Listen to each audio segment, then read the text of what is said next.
Avez-vous remarqué comment elle vous regarde quand elle pense que vous ne la voyez pas? Un regard différent de celui qu'elle vous montre lorsqu'elle sait que vous l'observez. Il existe un abîme entre ces deux regards, et dans cet abîme réside tout ce qu'on ne vous a jamais dit sur la nature féminine. Des vérités que, en tant qu'homme, vous avez été programmé pour ignorer, nier ou même craindre de découvrir. Vous êtes ici parce que vous sentez que quelque chose ne va pas.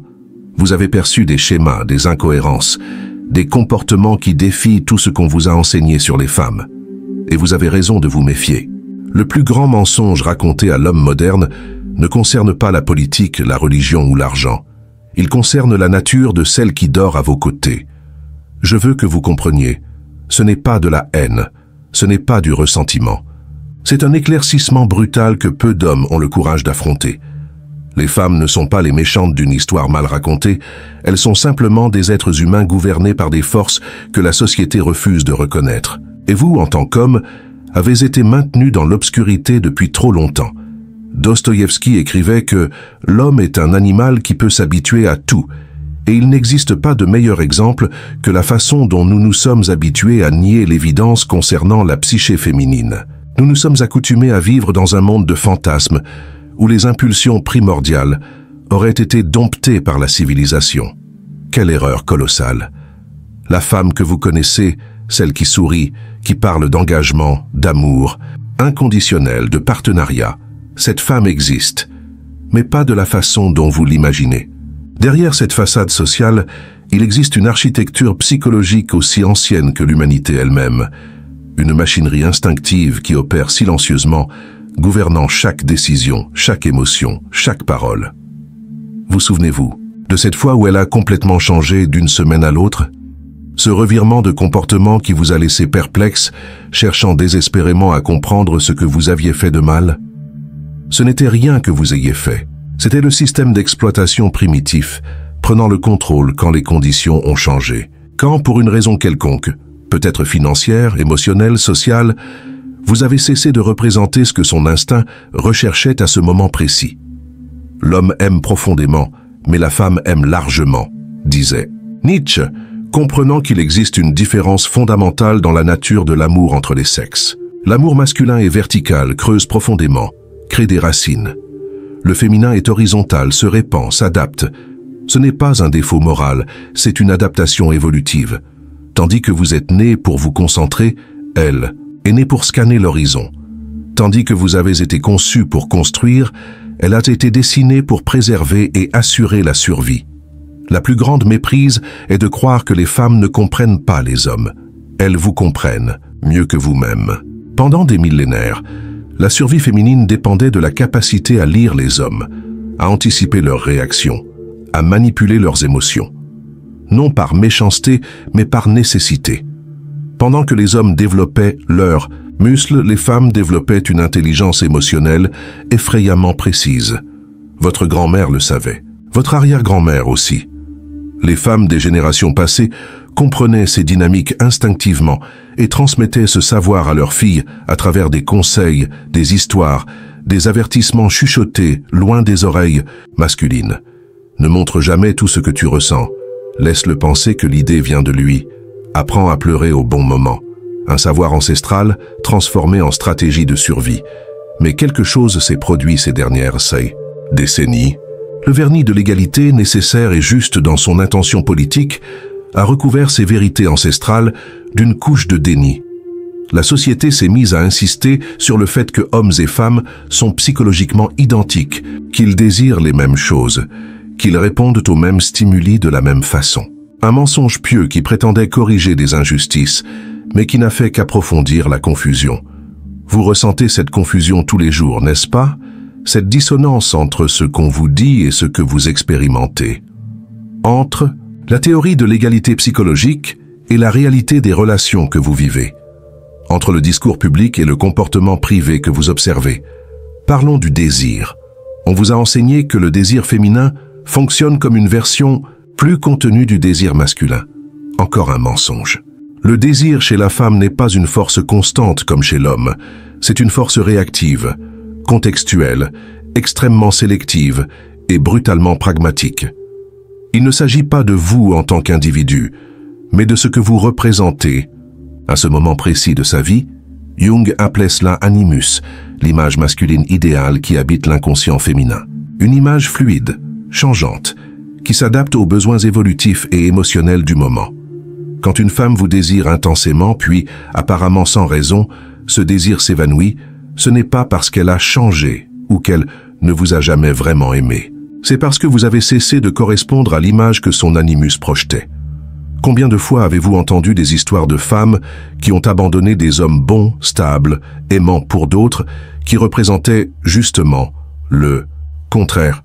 Ce n'était pas de la folie ou de l'ingratitude, c'était l'animus se reconfigurant quand les circonstances ont changé, quand de nouveaux besoins émotionnels sont apparus. Schopenhauer, dans son acidité caractéristique, observait que la nature utilise la beauté féminine comme un piège pour perpétuer l'espèce. Une vision cruelle, sans doute, mais qui contient un grain de vérité inconfortable. Beaucoup de ce que nous expérimentons comme amour romantique est en réalité un mécanisme biologique élaboré déguisé en sentiment élevé. La femme n'est pas plus esclave de ce mécanisme que l'homme. Nous sommes tous deux des marionnettes de force que nous comprenons à peine.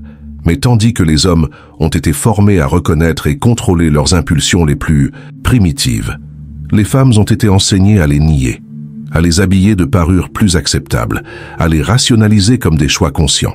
Ainsi s'est créé un abîme d'honnêteté entre les sexes. L'homme qui admet être mu par le désir sexuel est considéré comme basique, mais honnête.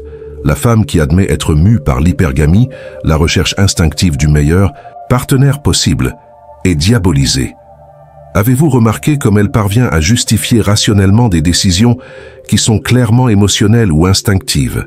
Ce n'est pas de l'hypocrisie, c'est un mécanisme de défense psychologique si profondément enraciné qu'elle-même ne s'en rend pas compte. Le récit qu'elle crée sert non seulement à convaincre les autres, mais surtout à se convaincre elle-même que ses choix sont le fruit d'une réflexion consciente, non d'une programmation biologique. La femme est une maîtresse en autotromperie, disait Esther Vilar, elle-même une femme, dans son livre controversé « L'homme domestiqué ». Et elle avait raison. Mais pas à cause d'une quelconque défaillance morale féminine, mais parce que, au fil des millénaires, les femmes qui parvenèrent le mieux à rationaliser leurs impulsions survivaient mieux dans les sociétés patriarcales.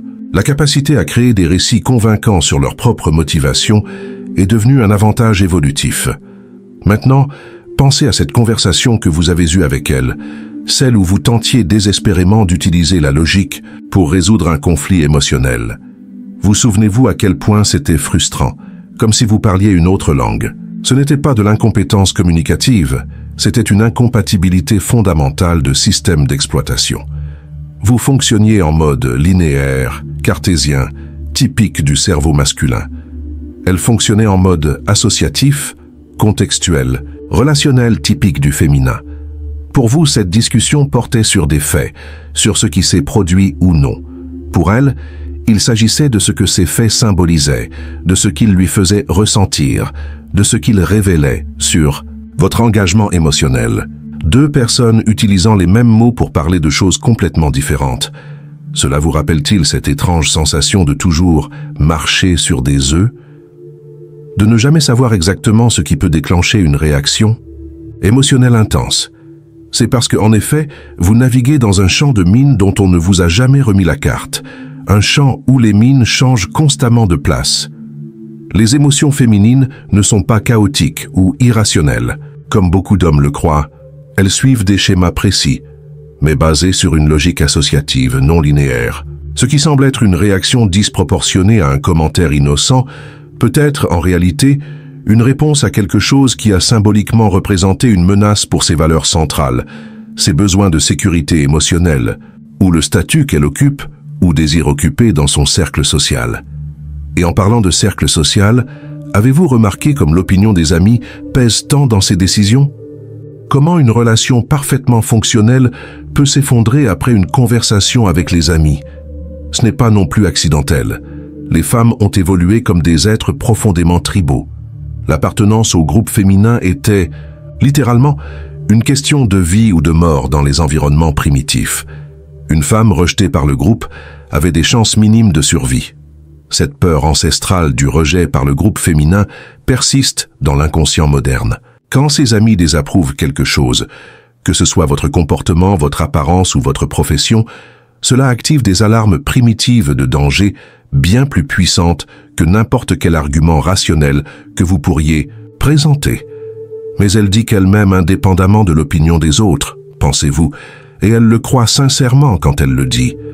Mais l'inconscient gagne toujours la bataille contre les intentions conscientes. Toujours une autre. Dynamique rarement discutée ouvertement. Le test constant. Vous êtes-vous déjà demandé pourquoi, même dans une relation stable, elle semble périodiquement créer des situations de conflit apparemment inutiles, des provocations subtiles, des exigences inattendues, des jalousies sans fondement apparent. Ce n'est pas du sadisme émotionnel, c'est un mécanisme de vérification profondément ancré. Biologiquement, l'investissement féminin dans la reproduction est énormément plus important que le masculin. Une erreur dans le choix du partenaire coûtait, évolutivement, beaucoup plus cher à la femelle qu'au mâle, d'où la nécessité instinctive de tester constamment la stabilité, la force, la fiabilité du partenaire. Chaque provocation, chaque drame apparemment insignifiant est en réalité une question déguisée. Êtes-vous encore assez fort pour me protéger, moi? Et notre progéniture? Êtes-vous encore émotionnellement stable pour diriger notre unité familiale? Êtes-vous encore capable d'établir des limites quand je teste vos frontières? L'homme qui comprend cela cesse de réagir avec frustration à ces tests et commence à les voir pour ce qu'ils sont réellement. Des opportunités de réaffirmer sa valeur en tant que partenaire. Non pas par la soumission ou l'agressivité. Les deux sont des échecs au test, mais par la fermeté tranquille, la clarté d'intention, la maturité émotionnelle. Mais l'aspect peut-être le plus difficile à accepter est la nature conditionnelle de l'amour féminin. Vous avez été élevé avec des histoires d'amour romantique inconditionnel, avec l'idée que vous serez aimé pour ce que vous êtes, indépendamment des circonstances. Un fantasme réconfortant, mais dangereusement divorcé de la réalité. L'amour féminin est intrinsèquement conditionnel, non par méchanceté ou froideur, mais par impératif biologique. Une femme ne peut pas se permettre le luxe évolutif d'aimer inconditionnellement un homme qui n'offre plus ce dont elle et sa progéniture ont besoin. Alors que l'amour masculin tend à être plus fixe, plus basé sur l'idéalisation de la partenaire choisie, l'amour féminin est adaptatif, sensible aux changements de circonstances. Cela explique pourquoi les hommes restent souvent amoureux d'ex-partenaires pendant des années, voire des décennies, tandis que les femmes semblent tourner la page avec une efficacité surprenante. Ce n'est pas un manque de profondeur émotionnelle, c'est une différence fondamentale dans l'architecture de l'amour entre les sexes. Mais il existe des femmes qui prennent soin de maris malades pendant des décennies, argumenterez-vous. Oui, il y en a, et ce sont des exemples admirables d'engagement. Mais observez attentivement. Ce soin vient-il de l'amour ou du sens du devoir, de la responsabilité morale, de l'engagement envers une promesse faite, de la compassion et non de la passion? Il y a une phrase cruelle, mais révélatrice, qui dit « Les femmes ne veulent pas être votre priorité. Elles veulent être avec un homme qui a des priorités. » Cela semble contradictoire, mais prend tout son sens quand vous comprenez la nature du désir féminin. L'attraction n'est pas éveillée par l'homme qui fait d'elle le centre de son univers, mais par celui qui a un but plus grand, une mission qui transcende la relation elle-même. L'homme qui transforme la femme en centre de son existence la verra inévitablement perdre intérêt. Non parce qu'elle est ingrate, mais parce qu'elle reconnaît instinctivement qu'un homme sans but au-delà d'elle ne serait pas capable d'affronter les défis de la survie en des temps moins cléments. Peut-être l'exemple le plus douloureux de cette dynamique est ce qui se produit après la naissance d'un enfant. Avez-vous observé comment certaines relations s'effondrent précisément à ce moment? Quand l'homme s'attendait à ce que le lien se renforce, c'est souvent l'inverse qui se produit. Un éloignement émotionnel, une redistribution dramatique, des priorités affectives de la femme. Ce n'est pas une trahison ou un abandon, c'est la biologie en action. L'investissement émotionnel féminin est naturellement redirigé vers l'enfant, qui représente littéralement l'avenir de ses gènes. Le partenaire ayant rempli son rôle biologique descend de quelques échelons dans l'échelle des priorités. Les hommes qui ne comprennent pas cette redirection naturelle réagissent souvent avec insécurité ou ressentiment. Aggravant encore, l'éloignement. Jung observait que tout ce qui nous irrite chez les autres peut nous conduire à une compréhension de nous-mêmes. L'irritation masculine face à certains comportements féminins révèle souvent non pas un défaut chez elles, mais une incompréhension de notre part sur la nature complémentaire, non identique, des sexes. Il faut abandonner la notion infantile, selon laquelle hommes et femmes sont psychologiquement identiques, ne différant que par la socialisation. Des décennies de neurosciences, d'endocrinologie et de psychologie évolutive démontrent le contraire. Nos cerveaux sont différents, nos hormones sont différentes, nos impératifs évolutifs sont différents. Et ignorer ces différences ne nous rend pas plus éclairés, seulement plus vulnérables à la souffrance née de l'incompréhension. Un autre aspect rarement discuté, la mémoire émotionnelle féminine. Avez-vous remarqué comme elle peut se rappeler avec une précision effrayante chaque mot d'une discussion que vous avez eue il y a des années? Comment elle parvient à associer des événements apparemment sans rapport en un récit cohérent de vos échecs? Encore une fois, ce n'est pas une manipulation consciente, c'est une spécialisation cognitive. Le cerveau féminin a développé une capacité supérieure à stocker et traiter les souvenirs émotionnels, particulièrement les négatifs. Un mécanisme de protection qui permettait d'identifier et d'éviter des partenaires potentiellement dangereux ou inadéquats. Cette mémoire émotionnelle aiguisée explique pourquoi il est si difficile de se remettre d'erreurs graves aux yeux d'une femme. Le pardon conscient peut avoir lieu, mais la mémoire émotionnelle reste activée, une archive toujours disponible pour consultation dans les moments de vulnérabilité ou de conflit. C'est pourquoi cette trahison d'il y a des années, ce mensonge, grave cette démonstration de faiblesse à un moment critique, tout cela reste comme référence, même lorsque consciemment pardonné. Et réapparaîtra inévitablement lors de la prochaine grande discussion. C'est brutal, je sais. Mais connaître ces dynamiques ne signifie pas renoncer à l'amour ou tomber dans le cynisme. Cela signifie abandonner les fantasmes infantiles et entrer dans le monde réel des relations humaines, complexes, imparfaites, basées autant sur la biologie que sur le choix conscient. Peut-être le plus perturbant est-il de réaliser à quel point nous avons été systématiquement trompés sur ces réalités. Comment une combinaison de romantisme littéraire, de correction politique et de pensée magique a créé une mythologie sur les relations qui garantit pratiquement l'échec et la frustration. La culture moderne vous a enseigné que la vulnérabilité, sans restriction, est la voie vers l'intimité authentique. Une autre dangereuse erreur, la vulnérabilité masculine est comme l'épice dans un plat, essentielle à petite dose, mais toxique en excès. L'homme qui expose toutes ses insécurités, ses peurs et ses faiblesses, croyant construire l'intimité, est souvent en train de creuser sa propre tombe relationnelle. Les femmes peuvent demander de la vulnérabilité, peuvent valoriser consciemment l'honnêteté émotionnelle, mais instinctivement répondent par une diminution du respect et de l'attraction quand cette vulnérabilité dépasse un certain seuil critique. C'est un cruel piège évolutif, ce qu'elles désirent consciemment, est souvent l'opposé de ce à quoi elles répondent instinctivement. Tout homme devrait connaître l'art de ne montrer que 40% de lui-même, écrivait Fyodor Dostoïevski, comprenant intuitivement cette dynamique. Le mystère n'est pas seulement un artifice de séduction, c'est une nécessité psychologique pour maintenir le respect et l'attraction à long terme. Et qu'en est-il de la fameuse intuition féminine? Cette capacité presque surnaturelle à détecter les mensonges, à percevoir des changements subtils dans votre comportement. Ce n'est pas mystique. C'est le résultat direct de la pression évolutive. Pendant des millénaires, les femmes qui réussissaient le mieux à lire les signaux non-verbaux, à détecter les tromperies et à anticiper les dangers avaient de meilleures chances de survie. Le résultat est une sensibilité extrême aux micro-expressions faciales, aux altérations du ton de la voix, aux incohérences entre les paroles et le comportement. Alors que vous croyez parfaitement cacher ce petit mensonge sur où vous étiez ou ce que vous avez fait, elle a déjà capté des dizaines de signaux inconscients qui révèlent la vérité. C'est pourquoi l'honnêteté n'est pas seulement une vertu morale dans les relations, c'est une nécessité pragmatique. Le coût énergétique du maintien d'un mensonge significatif face à ce radar émotionnel hypersensible est simplement trop élevé. Et que dire de la communication? Cette sensation que vous ne comprenez jamais vraiment ce qu'elle veut? Qu'il existe toujours une couche sous-textuelle qui vous échappe? Le langage féminin opère à plusieurs niveaux simultanément, le littéral, l'émotionnel, le social, le symbolique. Quand elle dit « fais ce que tu veux », elle offre rarement une liberté authentique.